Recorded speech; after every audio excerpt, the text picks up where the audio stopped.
Now dear students, JEE 2024 में ये question moving charges and magnetism chapter में से पूछा गया था। A proton moving with a constant velocity passes through a region of space without any change in its velocity. If E and B represent the electric and magnetic field respectively, then the region of the space may have A. E equal to 0, B equal to 0. Option B. E equal to 0, B is not equal to 0. C. E is not equal to 0, B equal to 0. D. E is not equal to 0, B is not equal to 0. Choose the most appropriate answer from the options given below. 1. A, C and D only. 2. A, B and C only. 3. A, B and D only. 4. B, C and D only.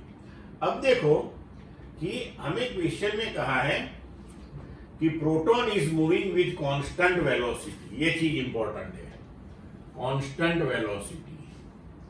Now, constant velocity and it is moving through the region of space without any change in its velocity. Without any change. Okay? अब electric and magnetic field दोनों present हैं। Constant velocity से पास हो रहा है और velocity में कोई चेंज आ रहा है, आ नहीं रहा। ठीक है, इसका मतलब ये हुआ कि ये जो प्रोटॉन है, when it is passing through electric and magnetic field, the force acting on it that is equal to 0. Because when force is 0, velocity will remain constant.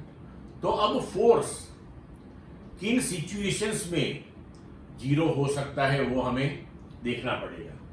तो अब देखो कि ऑप्शन ए में दिया हुआ है कि इलेक्ट्रिक फील्ड 0 है, मैग्नेटिक फील्ड 0 है। अब इलेक्ट्रिक एंड मैग्नेटिक फील्ड की प्रेजेंस में फोर्स कैसे लगता है किसी चार्ज पे, तो उसके इक्वेशंस है हमारे पास कि in the presence of electric field force on charge Q that is Q into E, then force on charge Q in magnetic field Fm that is Q into V cross B। तो यहां पे हम समझ सकते हैं कि अगर E and B दोनों 0 है तो ऑब्वियसली फोर्स 0 होगा, एंड फोर्स 0 होगा तो वेलोसिटी कांस्टेंट रहेगी। मतलब कि ये हो सकता है। क्लियर? अब आगे चलते हैं कि E इज इक्वल टू 0, तो इलेक्ट्रिक फोर्स तो 0 हो जाएगा। B 0 नहीं है, राइट?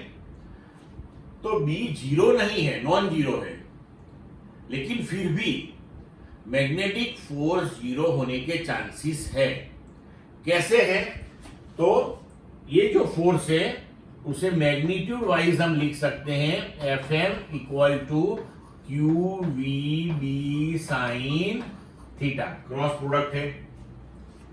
तो मानो कि velocity and magnetic field both are either in same direction or in opposite direction, तो ये केस में हो जाएगा अपना थीटा either 0 और पाई।